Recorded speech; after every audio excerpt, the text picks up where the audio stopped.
All right, we are live on the interwebs. Woot woot. We be live and Yep, all that fun stuff. yep, we be live. Last month is the first time we've missed a kitchen table in 3 years. Really? Yeah, we like this has been the one that like we regularly don't miss. Huh. Like, the only other time we missed any was when we took a break when we were doing it like every day during Yeah. quarantine. Which I mean that was the genesis of it, if I'm not mistaken. Yeah, we went a couple months and then we brought it back. It was a once a month thing. So how's everybody doing on this freezing ass night? It ain't that cold yet. Well, here it ain't that cold yet. It ain't that cold yet here either. It is currently, let me double check. It was 28 when I went and picked up M.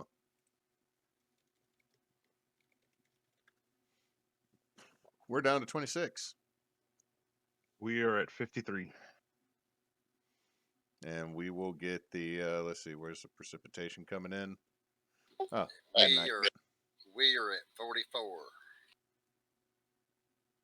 And so it's gonna get down to 36.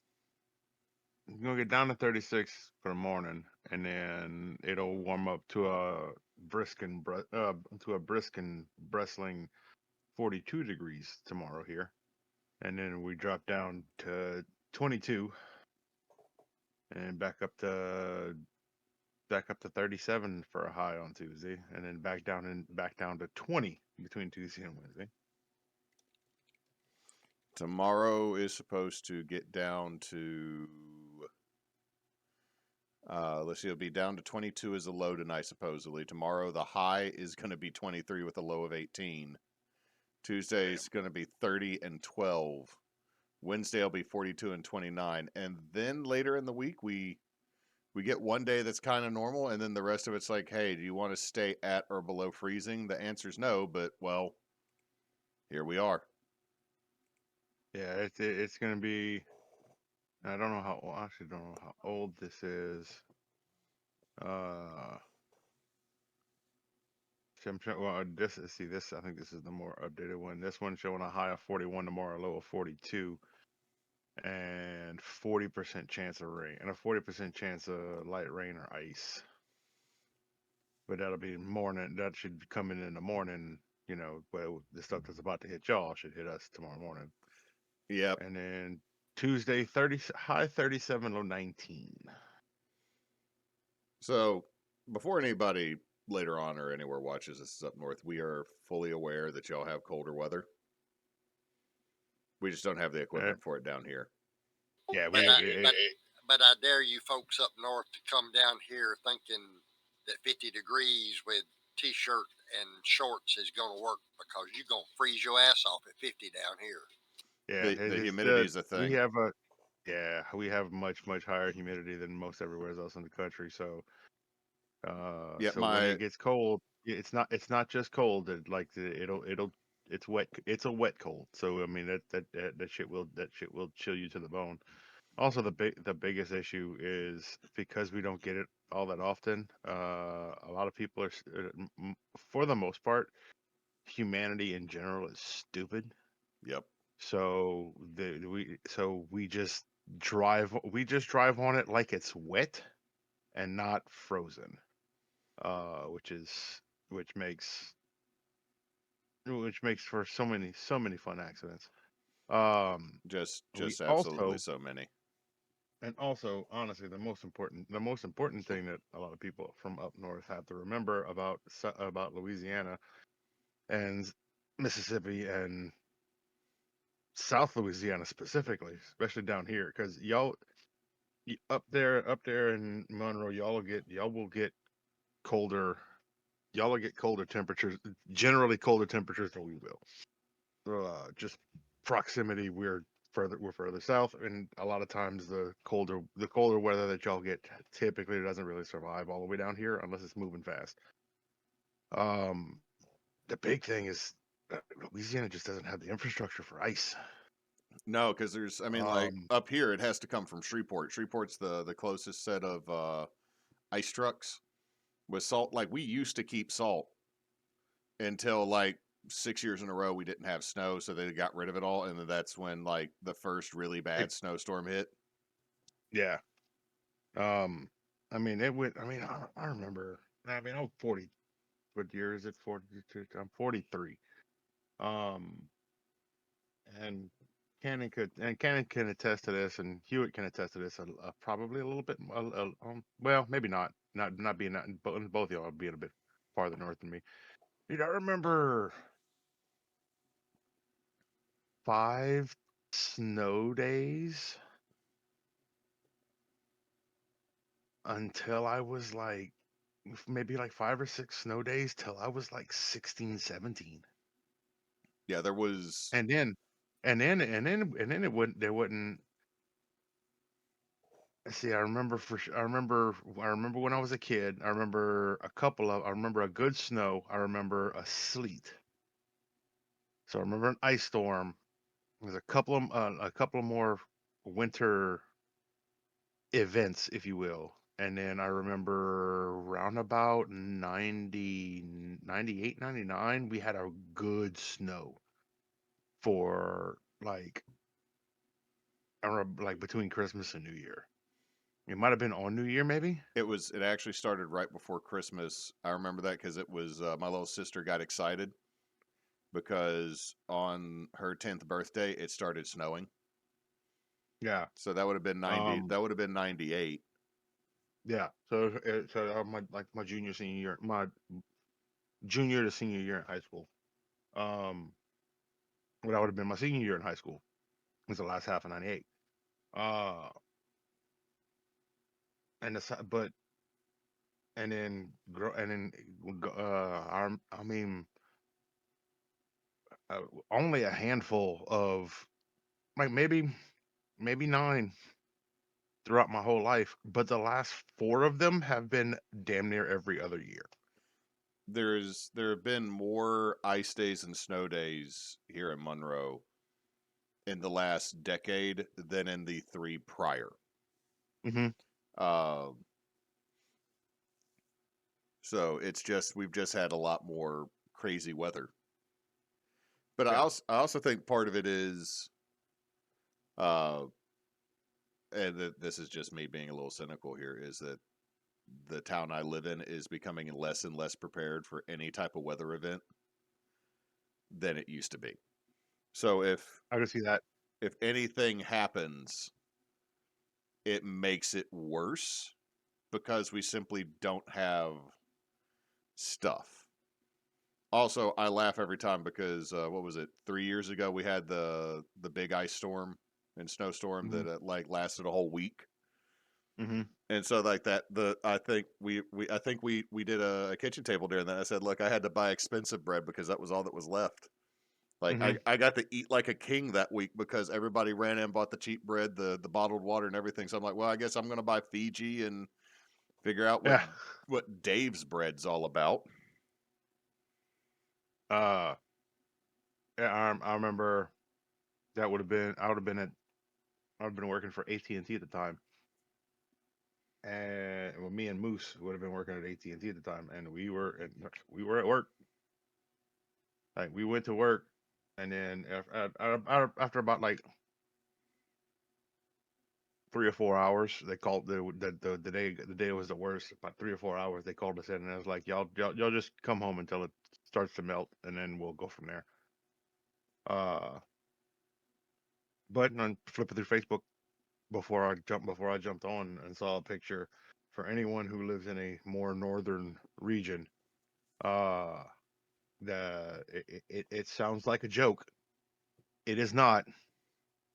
Uh, we were out there in short sleeves and flip flops and 70-degree weather, wrapping our pipes, getting ready for sub freezing temperatures. That's kind of how it goes. Now, talking to my brother-in-laws from Indiana, they always try to say they have it so much tougher. Their weather is so much worse up there with Lake Michigan. And to be fair, Lake Michigan almost has a Gulf effect. Yes, it does. But The the thing is they're talking about, yeah, we got really bad humidity, and I went and looked. Their average humidity is 40 to 50%. which to be fair, to be fair, is really bad humidity to anyone who lives above the Mason-Dixon line. Like down here, it's like it's 100% humidity outside. What does it mean? It means you're walking into soup.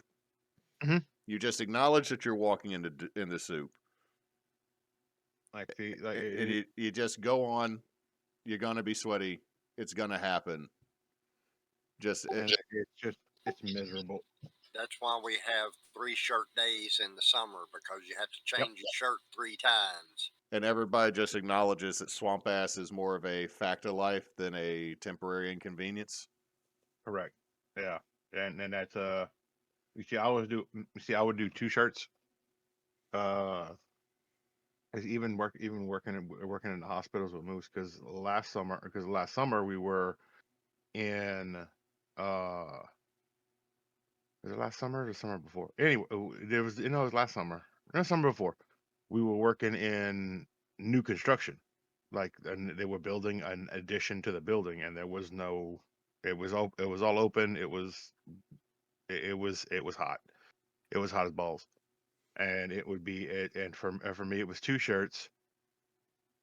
I'd wear one shirt until we went to lunch, and then I would change out of that shirt into my other shirt, but I would be sure to lay out the first shirt so that it was flat, so that it could dry, so that I could have something dry to drive home in. Emily always laughs when at the salt deposits that'll be left in my shirt when I've been outside during the summer. Right, you can always tell how bad of a day it was by how far down that line is. But I mean, that's just kind of what we got here. I mean, I had to make packets for my students, and this is the issue I ran into is they sent the packet request at 7th period. My planning period is 6th, which means I'd go through most of my classes before I'd have a chance to go make copies for send home packets. So my response is I put everything on Google Classroom. The response is, well, what if the power goes out? My response was, if the power goes out, they're not going to do a packet either. I mean, yeah, if the power goes out, not being able to pull the packet off of Google Classroom is literally going to be it's like probably the lowest priority that they have. Well, even if I gave them a physical packet, it's going to be a low priority because it's like, hey, I'm going to wrap up in a blanket immediately. My hands ain't outside the blanket. I mean, and it's really weird, and it having the experience, especially the experience that we had last winter, uh, around Christmas time when it got when it stayed below freezing for like 3 days straight down here. Uh, so for just kind of a quick primer, uh, we used to live in a house. Uh, the state of Louisiana came in, decided decided that they were going to come into our city, find the most because of the floods that happened in 2016. Come in, find the most flood prone areas of the city. Buy up as many houses as they possibly can with about $7 million. Tear all those houses down, pull out all the driveways, pull out all the infrastructure that's underground. Uh, Leave pretty much nothing but the roads and the trees. They're going to pull all of that out and revert it to green space with the theory that remove as much structure as you can in areas that already flood. That way they can hold more water, which will reduce the flooding in the surrounding areas because more water will be able to sit there. It makes sense. So this process started in March of last year. No, March 2 years ago. March 2 years ago. the it was last year that the process started rolling. Well, mid June, my air conditioner stopped working. Call the AC guy out. He comes out. He says, "Well, what's happening is that the control board on your inside unit is fried. There's a short in it. So every time the air conditioner tries to kick on, the thermostat tells the air conditioner to kick on. The heater is kicking on as well, which is causing the system to stop working." He said, "This board is old. I doubt seriously I'll be able to find one, which means we'd have to replace the entire inside unit." I was like, "Is there anything we can do temporarily to fix it to get it fixed?" He said, "Well, I can disconnect the thermostat. Your your air conditioner will work. The fan will the fan will literally run constantly because nothing's going to tell it to shut off. But the air conditioner, the thermostat will still work. The air conditioner, you just won't have a heater." I was like, "Not a problem. We're probably going to be out of here in like 3 months anyway." Um, we were not. We had no heat, and we had 3 or 4 days of sub-freezing temperatures in an 84-year-old house that was raised off of the ground that faced north. When I tell you the living room window on the living room window that faced north leaked so much air, you could feel it standing directly in front of the TV 8 feet away from it. Hmm. That was absolutely miserable.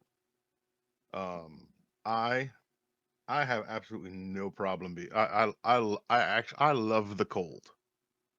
That was too goddamn cold.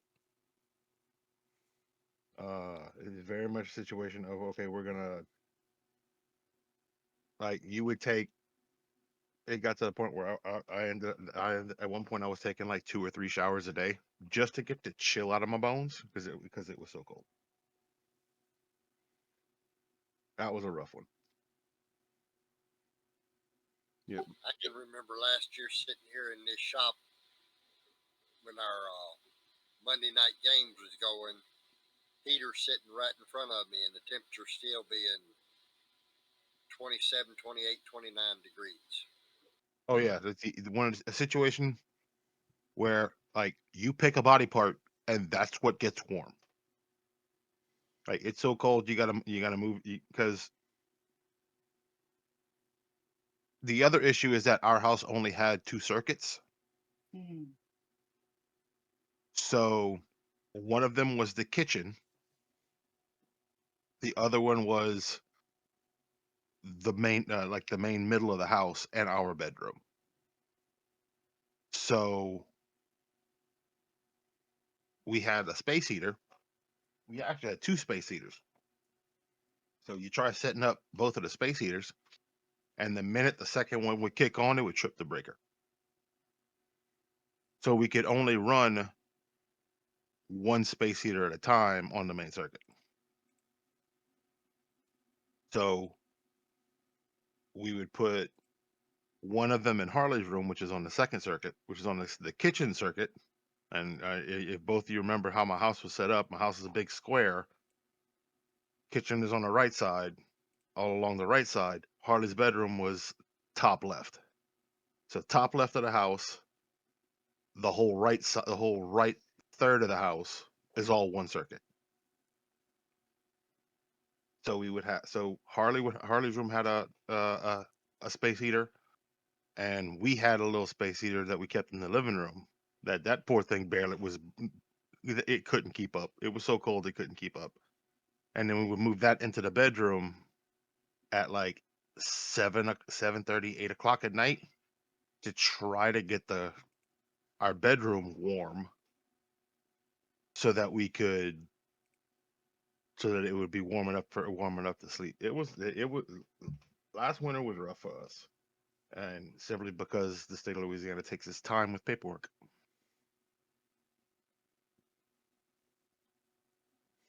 Yeah, I remember when you were talking about that. It's like, yeah, no, thank you. Uh, definitely goal one: keep the babies warm. But bleh. Yeah. As long as I'm in a situation where at some point during the day I can get warm, I'm fine. But like I'm talking sitting on the couch wearing flannel pajamas, a hockey jersey, or wearing sweatpants with flannel pajama pants on top of it, a long sleeve shirt under a hockey jersey, and covered with two blankets, sitting on a couch playing PlayStation. Or actually, I was playing Switch. I was playing Digimon Cyber Sleuth. I remember it distinctly.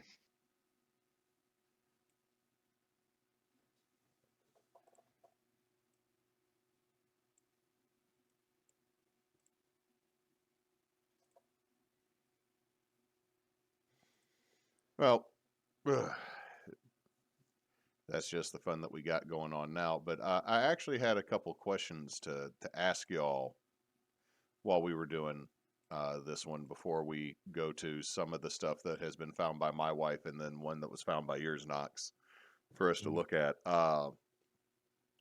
Is I was going to ask this last time. What is a project you have completed this year that you're really proud of, or would be what that you completed last year? I haven't had many that I've actually done, but if you give me a second, I'll I'll snap a picture for you because I got it right here.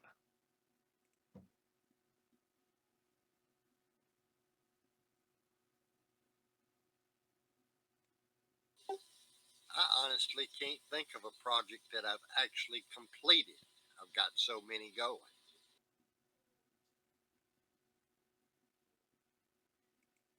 No, I mean, in that case, what is some part of it that you've completed, something that you've done?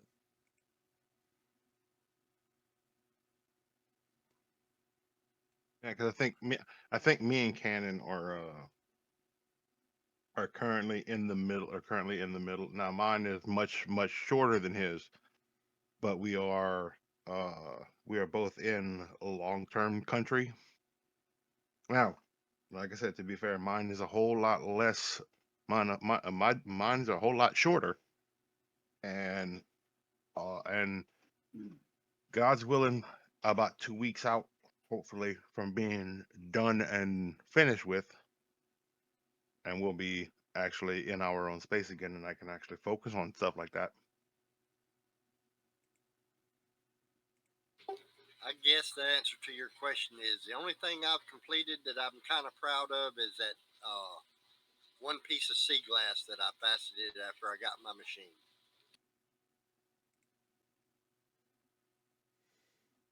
I've made a couple pieces of furniture that I was really happy with. Uh, those- I, The bookcase is my number one. I'll tell you this much: those cutting boards of yours are fucking primo, dude. Like the one, like especially like the one you gave us, man. You have gotten pro level with those things. Thank you. But mine is I linked it in chat. It is an Alabama Crimson Tide professional wrestling heavyweight title. Um, the belt came to me just the red, just the red leather strap. I was gonna tear it apart and build it back up from scratch. However, uh, I don't know who the manufacturer is, and I wouldn't put them on blast if I did. But the plates are split pinned, so it's a pit. It's a basically a hollow tube that's split down the middle. Once they get it through the leather, they just open it up. So it's essentially stapled to the leather. unlike most every other professional wrestling belt that I've ever put my hands on, which every other belt that I put my hands on, all of the plates are Chicago screwed. So that kind of threw a wrench into my plan, because I was just going to rebuild the whole belt the size that it is. And I mean, it's almost a good 2 inches wider with the white that I added. But it has taken it from, in my opinion, it's taken it from anybody who knows professional wrestling. It has taken it from a secondary championship profile to a world championship profile. So it is now a larger, physically a larger belt. So I'm actually pretty proud. I'm actually pretty proud of this one. If we get called out of work tomorrow or Tuesday, due to the weather, I may make a trip out to actually deliver it.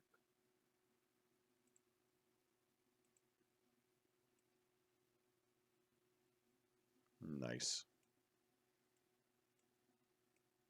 The guy who this belonged to is a friend of mine that I used to wrestle with. I managed him for a little while, and he is his hometown is Tuscaloosa, Alabama. And even in real life, that dude is a diehard Alabama fan, living in the heart of Tiger Country. And he can and whether in the professional wrestling ring or on the street, if necessary, he can and will back it up. So I talked to him last night about it.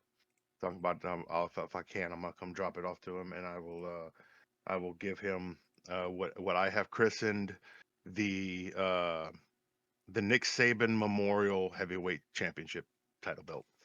Yeah, who LSU 'Cause gonna this be is mad at now with Saban gone? Bama.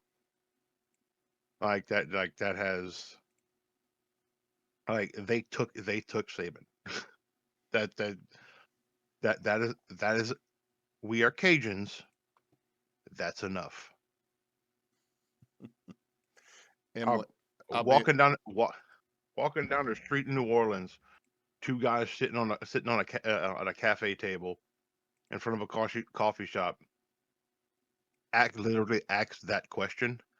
Like, I wonder what LSU gonna be mad about now that Saban's gone. And one of them just popped up with the perfect thing that could potentially happen for me, for someone who's not a fan of football and thinks those rivalries are hilarious.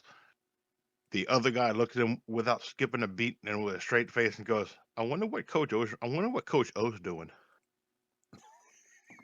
Because that would be hilarious. no, I guess so, but at the moment, Emily's. I'm not like my in-laws do not like get mad or upset about a lot of things unless it's me that did it. Which, to be fair, I am responsible for a lot of those. But no, it's that they are still mad about LSU stealing Notre Dame's coach Mm-hmm. because of the way he left. You mean they're upset on the way that he made the correct decision? You can keep hating on that, but I agree with them on this. That finish the season. Don't walk out mid freaking season. That's I've never And, gotten that with football coaches. and I said what I said. Eh, I'm currently speaking to your wife. are you Um, texting her at the moment? no, she literally just posted in the chat, I can hear you, in all caps. So I just wanted to make sure. I just wanted to make sure that she knew that I said what I said, and the correct decision was made when he left the Irish to walk in and lead Death Valley.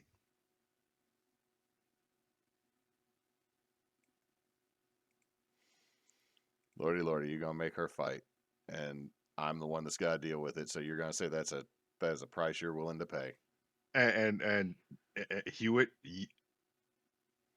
I will stand my ground, and I will allow you to take everything coming to me.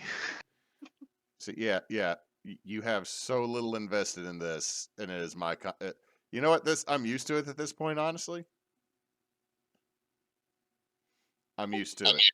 My question is, why the hell does it even matter? Because it ain't doing nothing for us. Oh no, Oh, it does it doesn't. Knox is just at trying all. to. Notre Dame He- folks that live around that college, even if they didn't go to it, dear Lord. I mean, it's same. You can say the same thing for LSU. Like Well, people, down here it's Southern Miss because we live so close to Hattiesburg. But who gives a flip? It's a freaking football team. 100% with 100% with you. yeah, but the Romans learned the Romans the Romans said it the best, dude. Do not mess around with the opiate of the people. So, I mean, that's what we had last year that we worked on. But what's something this year you really want to, something you really would like to accomplish this year? I want to get my freaking house built.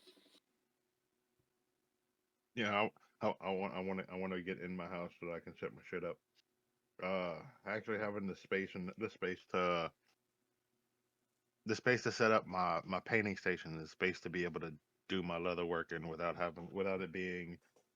I mean, the way that I'm set up, doing leather working is always going to be a process to pull everything out. But having that process happening in one room, as opposed to being moved from where it's stored outside to the man cave shop to do stuff, is going to be very nice. It's going to be very nice. I am looking forward to building 3 pieces of furniture this year if I am afforded the time. I'm going to build Vincent a Lego table so I can then get Legos out of the living room and into his room Yes. because there is baby that will try to eat them. I'm going to build a new console for the TV in the dining room so that I can store my D&D stuff in it. Mm-hmm. So that I can try to start solidifying or consolidating where all the D&D stuff is in the house. Yeah. Not that where it is a problem. It's just it'd be better if it was in the room where we actually play. And then it also clears out closet space for my kids to have stuff in there. And the last one is to build my actual dining room table that has been sitting in pieces in the shop. I just got to get Emily to tell me what type of legs she wants on it. So we got that. The first goal that's going to happen here soon is Chris and I are going to build the Monstrosity 3.0, and it's going to be a PVC cube that has they'll be 8 by 8 by 7. So 7 feet tall, 8 foot wide, 8 foot long. And it will have cross members that we can mount and adjust so that it's easier to store than all the lumber. And it'll also be easier to clip stuff onto. It's going to all be made out of 3/4 inch PVC. And be easy to break down and take apart. So that is going to be an easy to achieve goal. We've already got the connectors. We just got to buy the straight pieces. Yeah. And that will be tested when I run a short live session to test out some mechanics that I want to try to start implementing in live games because, well, I'll go ahead and tell y'all. I want to do away with initiative in combat so that people are more engaged in combat because then there is a discussion of what you are doing in combat. So you have a turn and the bad guys have a turn. Like wizards being upset they can't throw a fireball or use a big AoE spell because they end up late in the order and then everybody's up there where it'll hit. I don't think this will work with online games simply because of I think it would just become a huge amount of chatter and people talking over each other. But I'm going to test it with live sessions to see if so that it'll reduce people on their cell phones, reduce the number of people not engaged when it's not their turn, and might actually create a more synergy driven battle system. Uh, but that also means me as the DM, now the bad guys know what they're doing. So instead of we got to wait several rounds for all 4 goblins to go get the catapult, because the way the turn order works, now they have it and they can move it in place because that's what they're doing with their action. Yeah. I think it would be pretty cool. I think it would be a little bit more dynamic. So it's something I'm going to try. There's also something I saw online called the Devil's Deal or the Devil's Bargain that comes from Blades in the Dark that people are starting to implement with D&D. Like, yeah, you hit, even though technically you rolled a miss, you hit, but you took the Devil's Deal. So be ready for me to cash that in later. So there's just a few things I want to kind of play around with, and I think that Yeah. might be the first test out of the backdrop system. Yeah. I am. I think I've gone over this before on a thing maybe during Monday night game. But I backed Matt Colville's MCDM as of yet unnamed RPG that they're developing. I've seen a lot of noise about that recently, but I've just not had time to really sit down and look. The one of the big thing, like the way that he explains it is that there are no golden calves. There are no concepts. There are not going to be any concepts in this game that are there because that's how it was done, and that's how it's been done since the '60s. It is like combat, for instance, and this really sold me because I mean, y'all can attest, especially in this current game, where I'm playing a wizard, where I I cast a spell, it whiffs. That's it. That's me. That's all I can do. Because I missed, so that's my turn. So I spend 2 hours just sitting there listening to everybody else play D&D. Their combat system is very simple. It is a 2d6 system. Um, when you roll to attack, you roll 2d6. You add your pertinent modifiers, and that's how much damage you do. Period. There is no roll to hit. There is attack damage on the attacker side, and there is damage mitigation through defense, through armor, through abilities, through effects on the defending side. And that's how combat works. I'd have to give So that a shot and give it some playtesting because I always opt for the option there is a chance you miss. Now, with the damage mitigation means you could hit and do no damage. correct. I mean, it's something I'm willing to give a shot because I'm always willing to learn a new system, but forgive me if I don't warm up to it immediately. Yeah. But like the things that I've heard off of the videos and things uh that I've seen that I've watched of them explaining things, and this, I mean, they're still in testing. Like this book is not going to be ready until like 2020, like late 2025, early 2026 at at latest. So we're talking, this is a good 2 years out. Um, but like their idea for their classes is interesting. Um, like the fighter, um, like their standard fighting man is more akin to the 4E,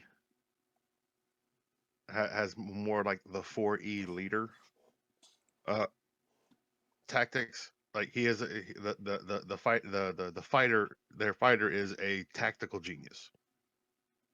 So he has some of the things that the old 4E fighter had, like the old 4E leader, where for he can use one of his special abilities to effectively just point out an opening to an ally, and then the ally gets to attack. So instead of me walking up and hitting him with a sword, I can walk up, create an opening, and have you hit him for more damage. The what I really like is their take on the monk class, um, which their monk class is called the Null. It is not it's not just Karate Man. It is the keystone for this class is the fact that he is distinctly anti-magic. Like, the higher level he goes, the more magic doesn't work well around him. And the higher level he gets, the more control he gets over what magic doesn't work well around him. So magic so he has the ability that as an action he can just turn magic, so he can focus on something magical and just turn it the fuck off,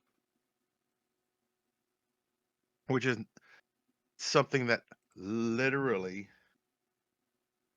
only, as far as I know, there are only 3 things in D&D that can do that: a beholder's eye, the spell counter spell, or or a wizard spell, so either counter spell or dispel magic, and an anti-magic field. That's it. And they're giving this to a player character, which makes things a whole lot more dynamic, especially in a game that is fundamentally rooted in this is a monster fighting game. This game is about a group of people going out to slay the monsters in the woods that are terrorizing the village. That's the core the core of this system. There are social aspects to it as well. There is literally there's effectively a negotiation system that, when it comes to dealing with super high important NPCs, um, there's a negotiation system which uh through roles through the conversation will dictate on the interest of the NPC versus it on a slider of want to help, will not help, will help, won't help. And the more you touch on certain subjects, the more it'll lean towards I don't want to help these people. Or the more you do well, the more it'll lean towards I will help these people. To offer, which this is going to sound very Tarek, the goal is if the good guys are fighting on a force against the bad guys, and the bad guys are attempting to gain allies, the good guys that go into the haunted woods to find the lich that the bad guys are trying to get to help them, they don't need to kill the lich. They just need to talk him into not doing anything. Hmm. We're not asking you to help us. We're just asking you not to help them.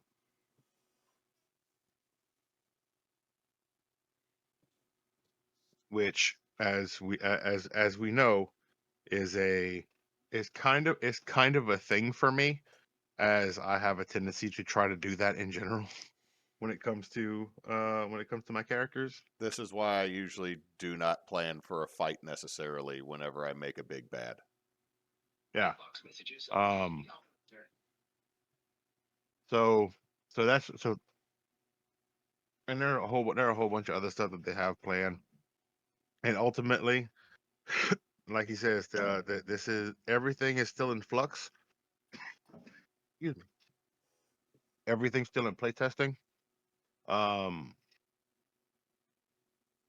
and they will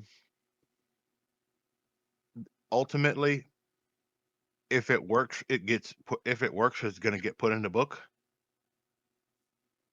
If it doesn't work, it's not. If it almost works, it's either going to get rewritten or it's not going in the book. They want this is how our system works. This is, and it does work. Like they have for the handful of characters, for the handful of PC PC classes that they have level 1. Like they have not even gone into higher level. Like they haven't even gotten to the point of what happens when you level up. Uh, another really big thing about this is that a big theme is risk versus reward. Um, as you go through encounters, your party will gain victories. A victory is effectively a spendable commodity that allows characters, or that allows the character, because each member of the party each get a victory after defeating the goblins that are raiding the village.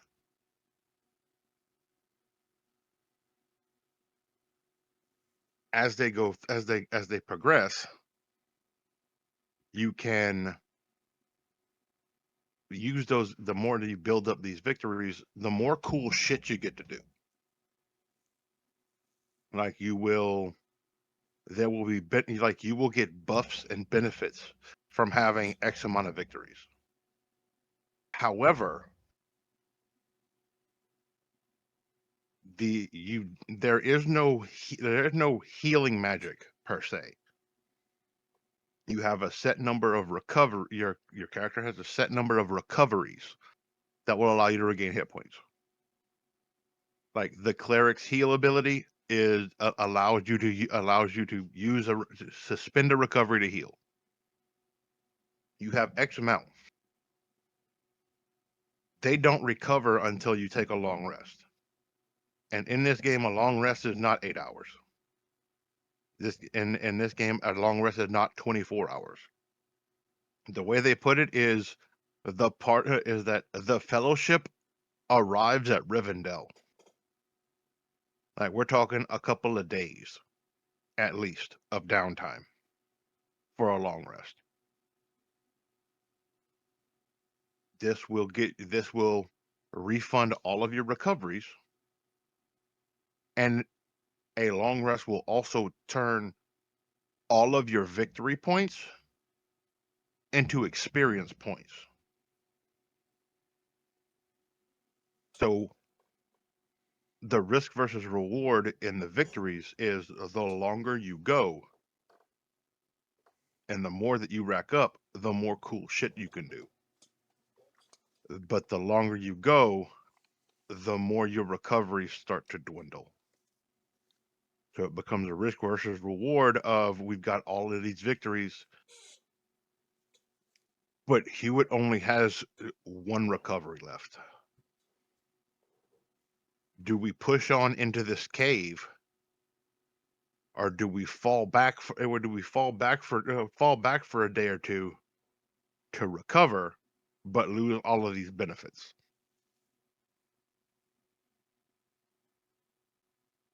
So then that risk versus reward is and that sliding scale is a recurring theme in this game that I really like. Um, you will always you'll always have something to do in combat. Very much like the kind of like Pathfinder. You don't have you have a there's a bunch of shit that are labeled as actions that you can take on your turn. So you never feel like you're pigeonholed, like 5e can at times,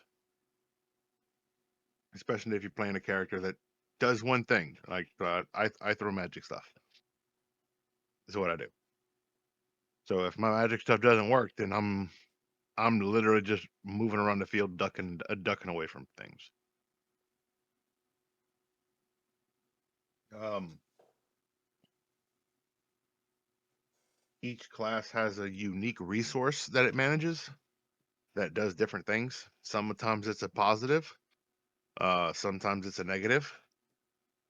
Like their inherent magic user, the source will uh build up stress, and he's putting himself through more stress to use his abilities. He will always be able to like there are no spell slots.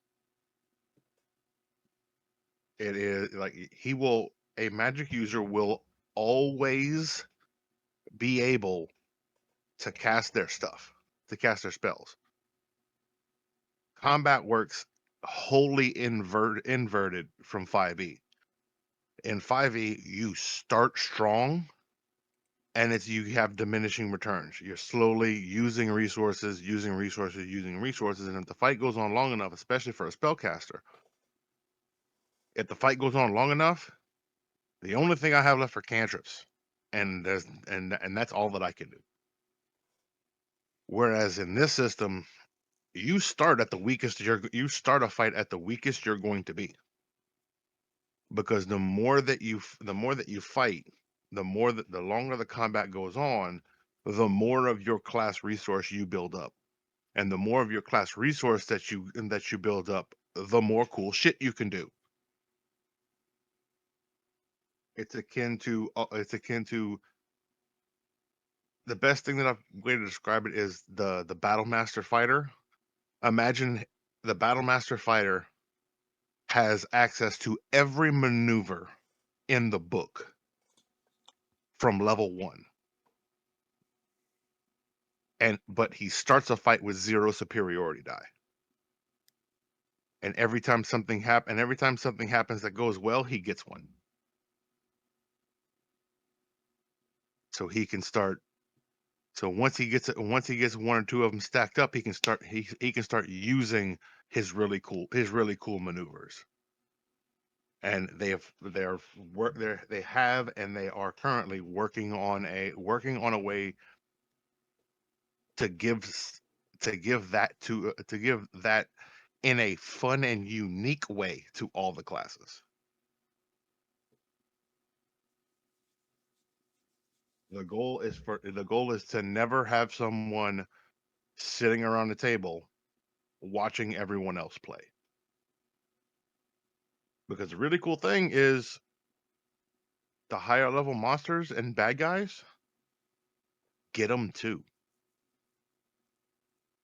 Like not the mooks, not the goblins and everything else, but the or but the hobgoblin war leader who's leading that goblin warband camp, who's got 5 goblin warbands underneath him and a couple of ogres. That guy, he can do the cool things that the party can't.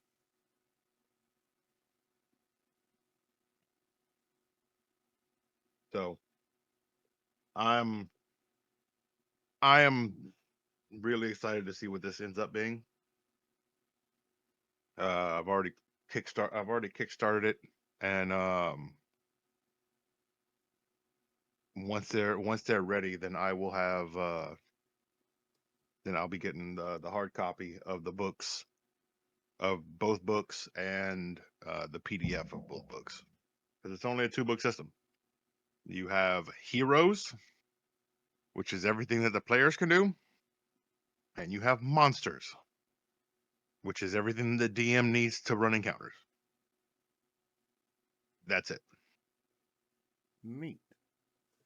I think we might set up a round table where we all talk about an alternative system we'd like to try this year or try soon. But Yeah. I just posted up a link from further back that we did not actually get to look at back in November. Okay. It is let's see, both of y'all, if y'all can get up Siku Airport Road, Siku, Washington. Hmm.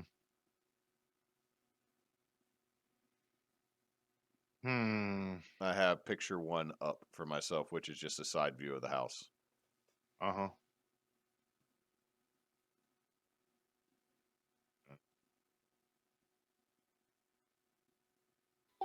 can already tell whoever owns it's smoking crack. Why is that, Cannon? Because it ain't worth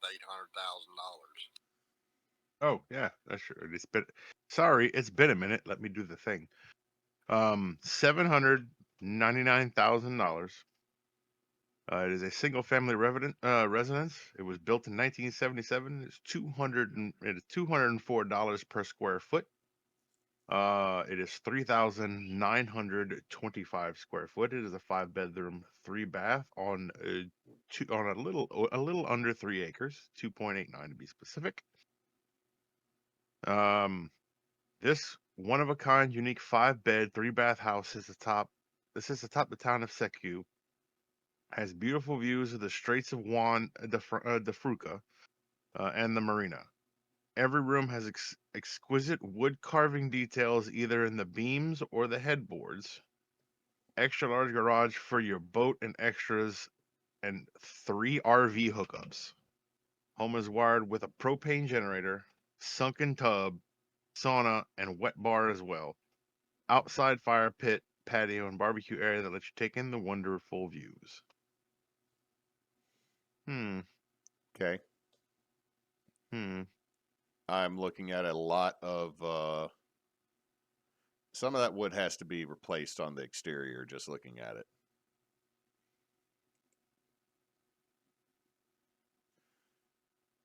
Maybe. Number 2 is not making me like this house just from the angle. Also, there's skylights, and I'm usually not a fan of those. Oh, I like the big. Oh no! Oh no! I see. Never mind. What you said? What'd you see? I thought you were talking about like the big picture windows in the front. No, you No. mean bubble. You mean bubble skylights. Yep. Picture 1, the soffit is falling off the roof. Yep. Also, the angle on the chimney's weird, and it makes it look like it's. I think it's the cover. I think it's the top of the chimney. I don't know. If you look at, well, you can't see it from 2, but if you look at 3, the cover on the chimney looks right, but that first picture makes it look all sorts of wonky. It's because of the angle. That's what it is. Yeah. Because you're looking, instead of looking at 12 o'clock, you're looking at like 11, and the chimney is set. So the close side of the top of the chimney on one looks the same as the back side. It's just we can't really see it because of the angle. Picture number 4 is the beginning of a horror movie. I mean, I think picture number 1 is the beginning of a horror movie, but hey, circle drive. Picture 5 is a bad picture. Picture 6 a bad picture. Okay, I'm going to say this: I'm on picture 7 already, and we are definitely showing the outside of the house.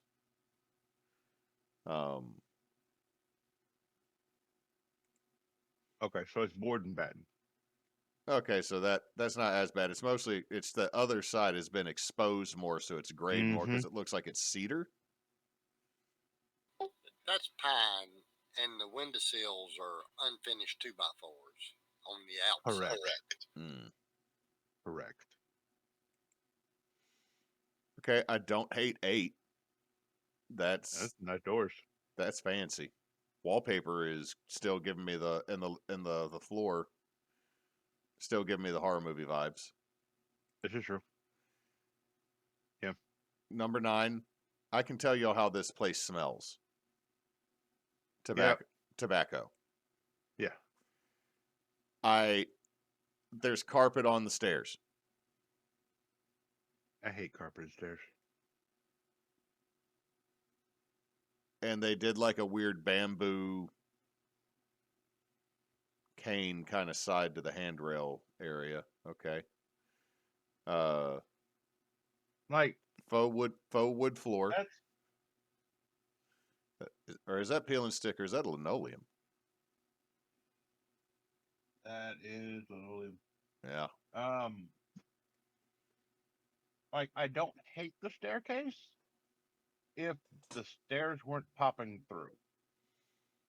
I do not care for carpet on it. That is. Oh God, no. Yeah, absolutely. I'm 100% with you. Oh, I see the accents they were talking about with the beams, giving them like the alligator skin. You mean the expanded metal look? Yeah. Why though? 11. A reduction in strength. I mean, if you're gonna do that, commit. You know what I mean? Like it's just 1. Yeah.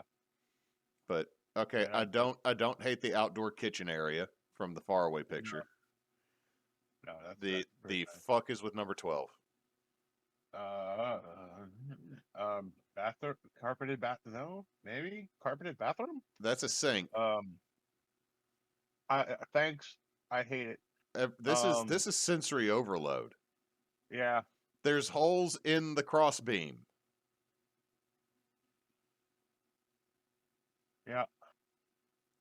Okay, the cabinetry with kind of that pattern on it, I don't hate that, but I don't feel like it's built well. And I hate the mirrors. I 100% agree with everything that you said, except the fact that I do hate it. That it. Oh, no. wow, number 13.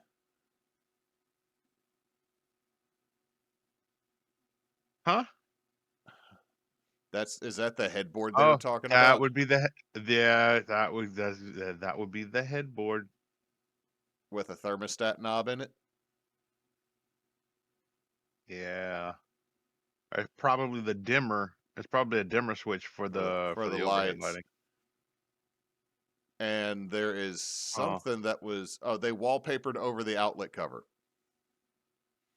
-5 stars.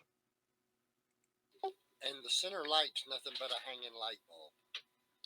Somebody broke the globe.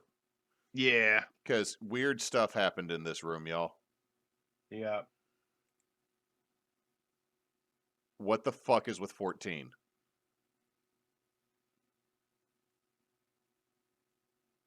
Again, the like, I hate the drawers. There's Like, a blue tile. They framed the mirrors with badly made chunky frame. Also, all of us would hit the fuck out of those lights that are right there.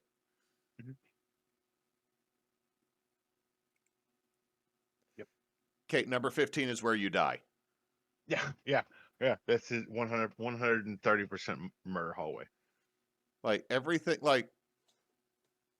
is so dark and like thick and heavy in this.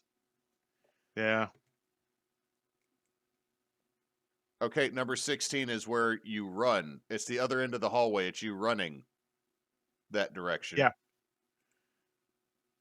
Seahorses with a wall of mirrors.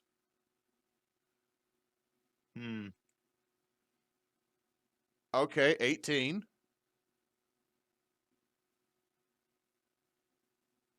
Okay. You put a chair in front of it, and you could have the driftwood throne. Nox. You're not wrong. And I would. I still don't like all the additional decorations on this. It just Way too much. I don't They're like. trying too goddamn hard. I don't like that shower. God damn it. I don't like that shower. Huh. I clicked the one from the last thing that Emily posted or sent me to put up that I thought wouldn't be that bad. And it's wrong. And I was wrong. Because this house is Notre Dame football. It's that ugly. Oh my god. Okay. Open shelves to the rest of the room next to the bathtub that opens up to the patio. All the freaking wallpaper. This I'm less concerned about because you're raised so high. But carpet. Carpet in a bathroom. There is so much mold under this. Yeah, fuck that no. Okay. Number 22. I will say this. Number 22, I will say Cannon. 20. I don't hate 20.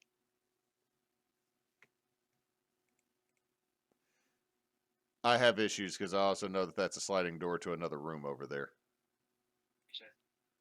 But number 22, Cannon. Yeah. You want to know what picture 22 is? That's a waste of a live edge slab. That's what that is. Okay, again.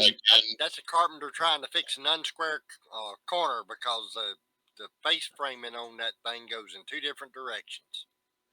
This is meeting in one of the points where because the house is shaped like a weird arrowhead. Yeah. Okay, 23 is a bad picture. Okay, you're not gonna. I do like the natural stone tile. I'm okay with the tongue and groove board, and like that might be the best picture, and then they don't follow it up with what's in there. Yeah, like the sauna wall. Yeah, Found I don't hate that. Found another waste of live edge Nox on 24. Mm-hmm. Well, no, because No, that's a bar. yeah, but That whole side is a bar. I'll give it that because I am going to need a lot of alcohol if I'm going to be here. and there's the sink that's in the weird corner over in the left. And they have stone pathways with carpet. Mm. Okay, this is the jacuzzi room.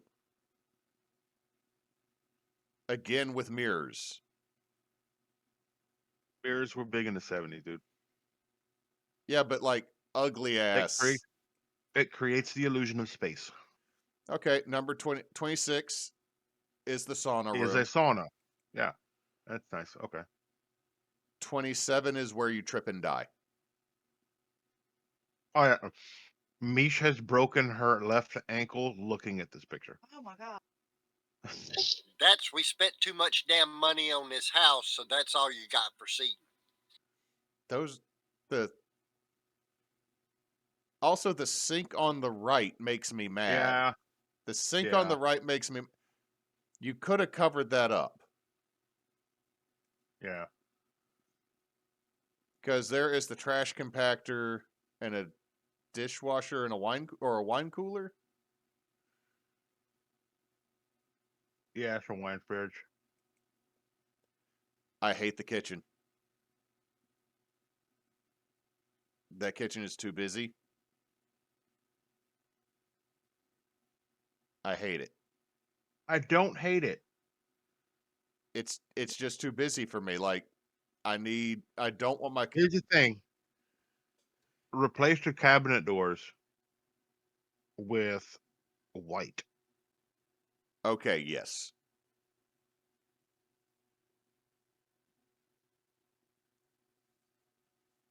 Ugh. Okay, no. You go through all that trouble to make archtop doors, and you cover all the other woodwork up with tile. The wood frames are all wobbly for artistic purposes. I mean, yeah, it goes back to what I said before about the beams. Commit. Okay, 31.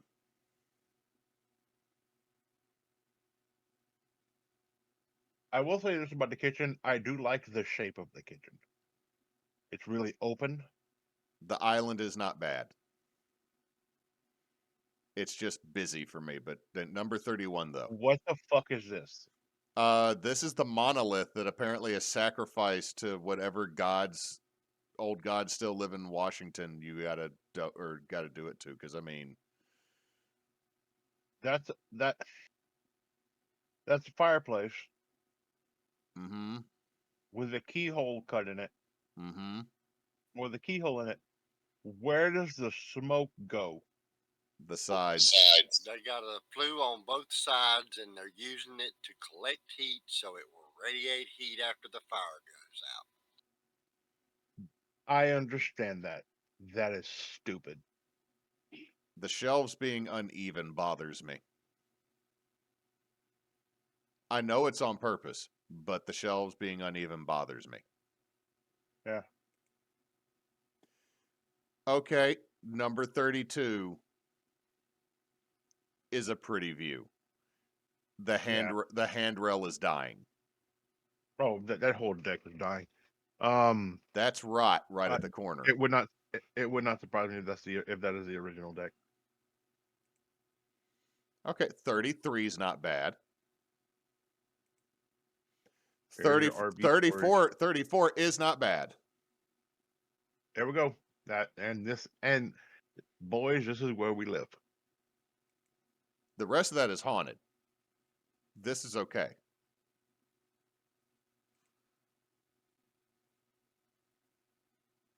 I just realized there's two chains coming off of the front of this thing.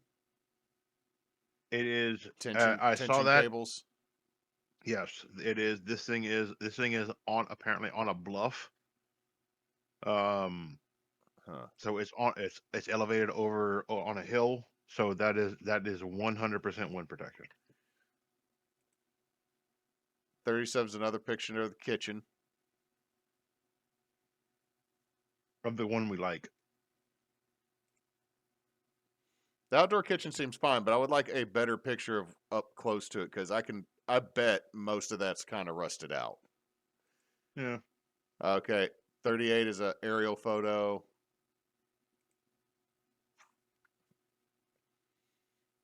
I don't like this house. Gutting it might save it, but Only thing that's going to save that damn house is a D4.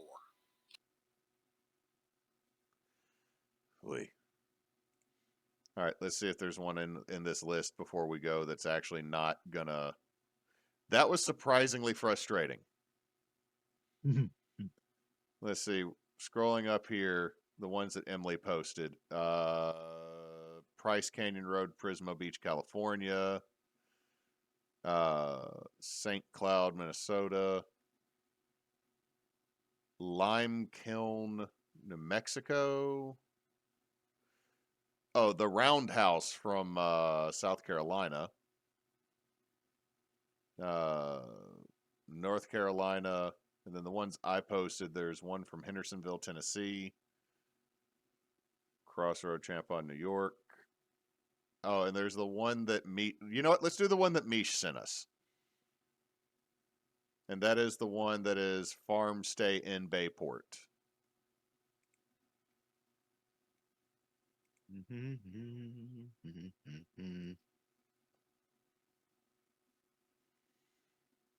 Has 27 pictures.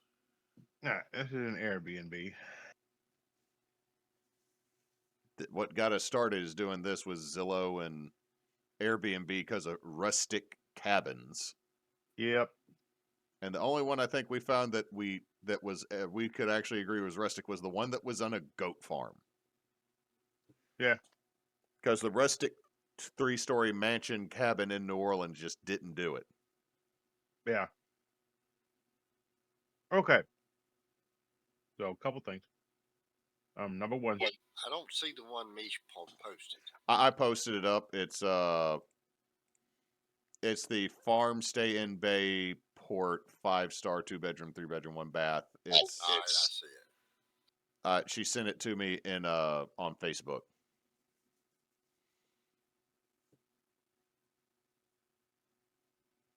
Okay. So 3 things off top. Number one. That is the shittiest pool table I've ever seen in my life. Yeah, looking at picture number 1, the living room. Number 2. Plus 5 stars for having a pinball machine. I'm just gonna say that. There is an old pinball machine. Question is, does it work? And goddamn well better. Number 3. Why 4 have bucket? To put rope in. I think that might go to raising and lowering the chandelier. As slack as that rope is, I sure as fuck hope not. Let's go. Picture 2. All right. Other angle. Cozy. Yeah. Old steamer trunk as a coffee table. Okay. Another picture of the game room. That they're really selling this one. Well, I mean, there ain't a whole hell of a lot of stuff. Oh, you sons of bitches. There's size on the wall for decoration. There are size on the fucking wall for decoration. You sons of bitches. Oh, and there is a bore screw on the shelf as decoration above the amazing pool table.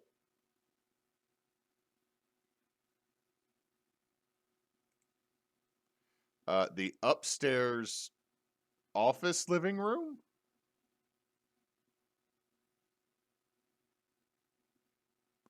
I'm assuming that couch pulls out to make like a bed. So, it looks it's like more. I think it'd be more like an office den area. The tin roof sagging next to the hanging trouble light over the desk. Yeah. Yeah. Okay. The kitchen area doesn't look bad. Obviously putting their empties up on the shelf to display what beers that people have drank there for a good time. I mean, I say we did that for a while. That was a good year and a half where me, Mish, and Ricky did foreign beer Friday, where me and Ricky would each get a 6-pack of each get a build your own 6-pack from World Market and just grab shit that we thought looked weird or interesting. Topher and I used to do that. And then our alcohol provider didn't stop carrying variety. Okay, Yeah. this is a nice little kitchen area. I'm not seeing a stove, but I mean it's an Airbnb, so fridge, coffee, toaster oven.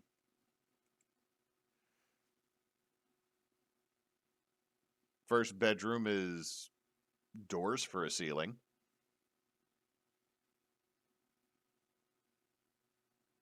They got doors on the ceiling. And I'm assuming that's a little electric heater that's mounted to the wall right there. Yeah. Right at ass height to. You know, I don't hate it.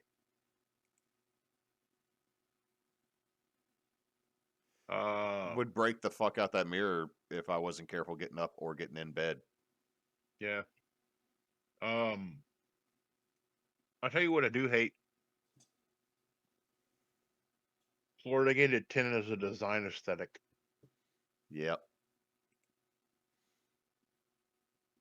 Okay.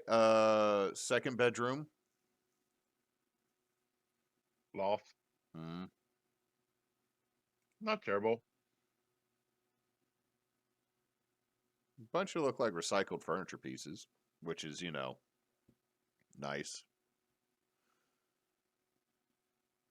What the fuck is that just past the TV on the left? Is that a booth? I think it is. Okay. Number 15, same. Okay, another. Okay, you're not selling the most interesting thing that is in that little loft room.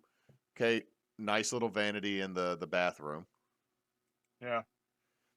Okay, the shower is neat. Yeah. It's a shallow Drain cattle pan truck. shower. Yeah. Oh, that Yeah, is that's a water heater drain pan. Yep. I'll give you that one. I'll say this though, that reminds me of the shower at the Lion shop in New Orleans, where the shower curtain, the second water came on, decided it was going to suck in and try to kill you. Mm-hmm. Okay, nice. Okay, we got a galvanized ring fire pit, nice hammock out in somebody's field.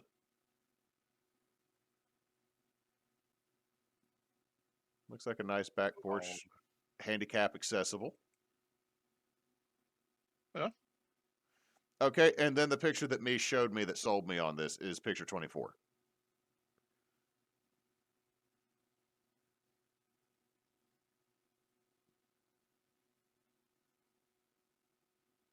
Huh? Hang on. It. Hmm. So it doesn't take up the entire barn, but they built it to look like an actual house inside the barn.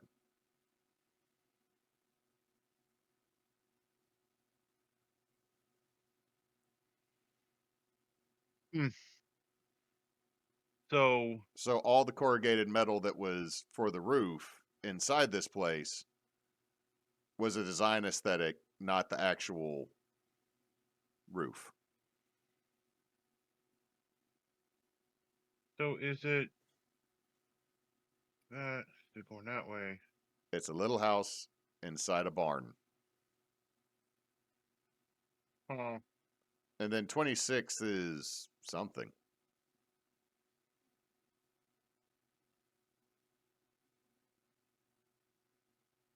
I have no idea what the fuck carpet ball is. I don't know. Like duffel board with full. I don't know. Yeah. Mm. Hmm. So Bold of them to call this an indoor yard.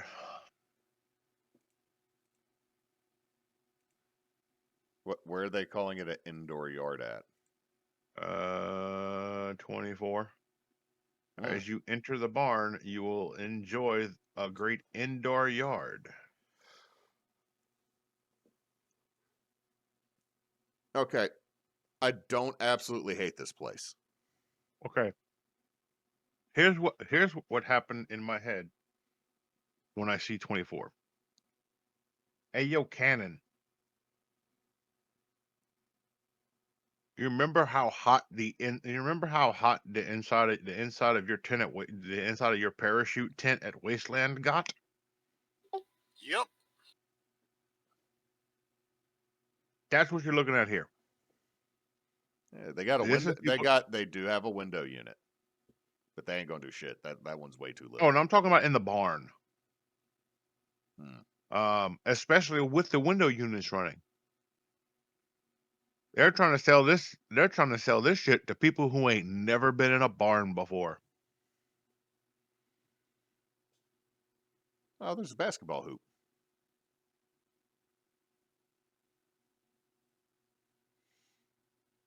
Like I said, I don't absolutely hate this place.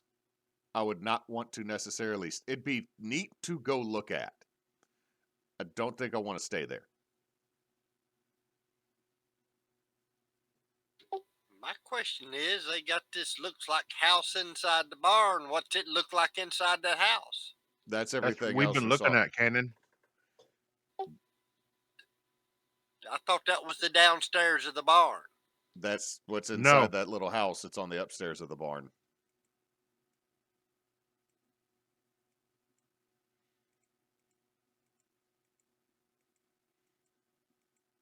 But I have a bigger question here. Why? I actually read the, and I actually saw this looking at it's actually on the where's that? Oh, I need to get rid of the photos. It's actually on the page whenever you get to Airbnb. $275 a night. That's why. I redacted. I now hate this place. That's too much. It ain't worth that much money. Hey, okay. Okay. I think we're done with this. I don't want to do another one. We've gone an hour and a half.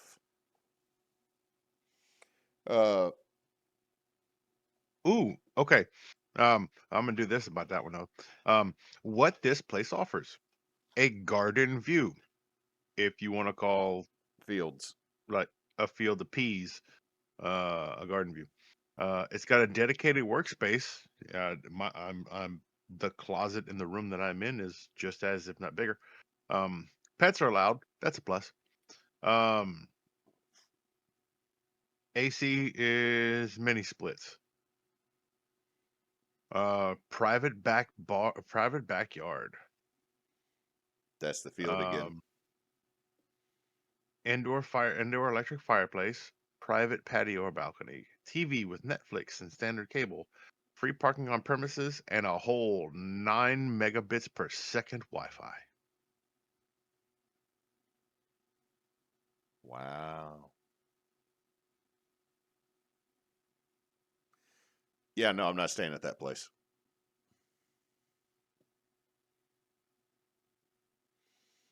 Yeah. Anyway, guys, is there anything on YouTube either one of you would recommend? I have actually been watching a lot of. Honestly, I've been watching a lot of the WWE Network on Peacock. I'm watching a lot of the Broken Skull sessions with Stone Cold Steve Austin, which is basically just him interviewing people and getting like interviews on how they came up and everything else like that.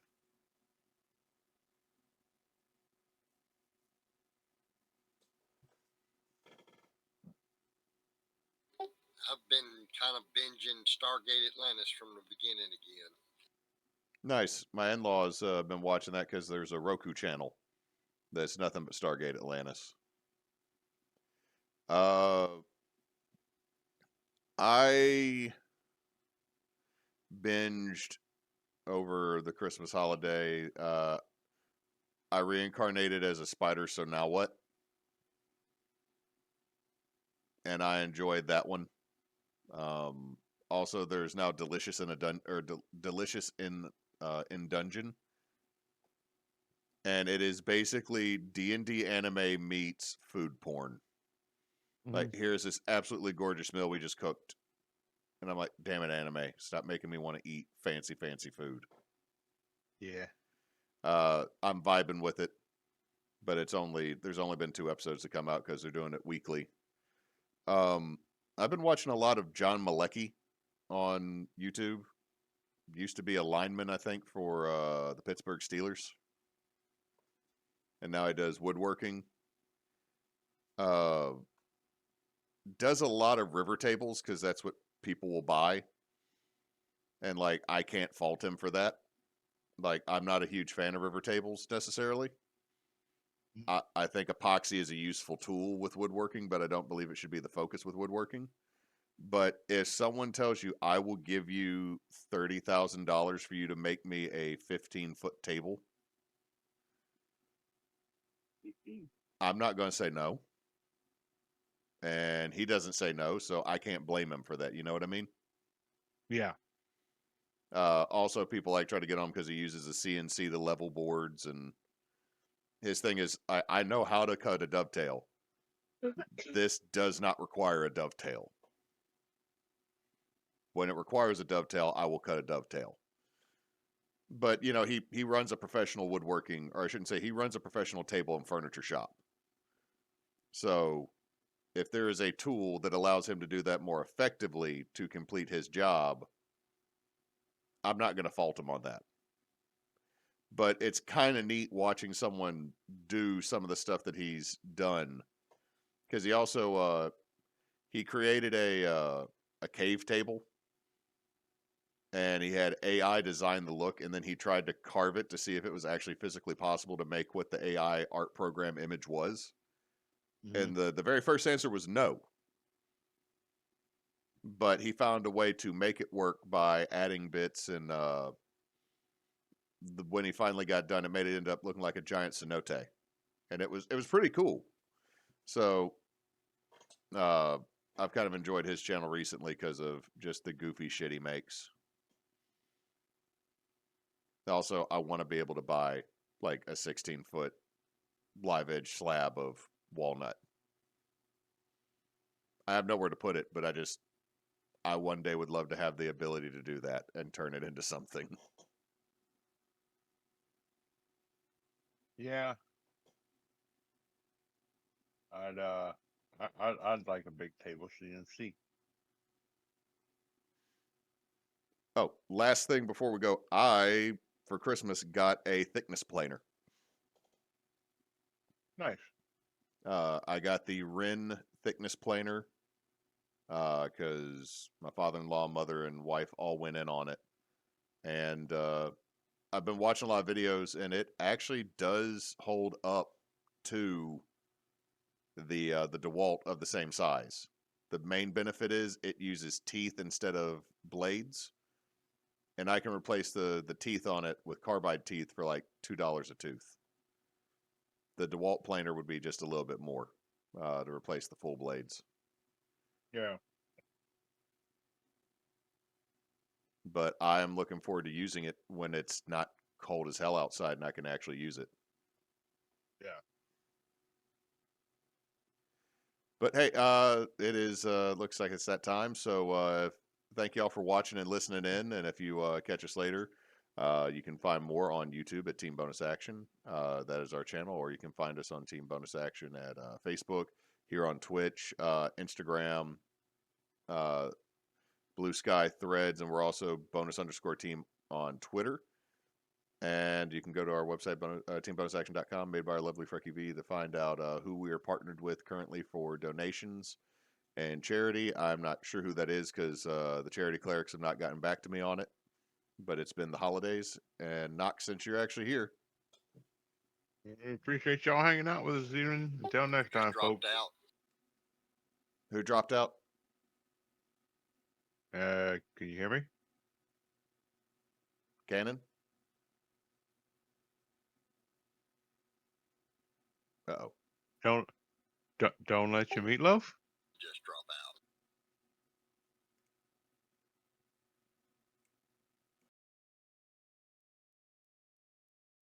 Thank you for tuning in to another Bonus Roundtable podcast brought to you by Team Bonus Action.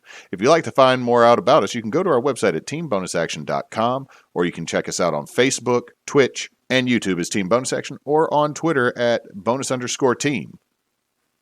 And since Nox is not here, don't let your meatloaf.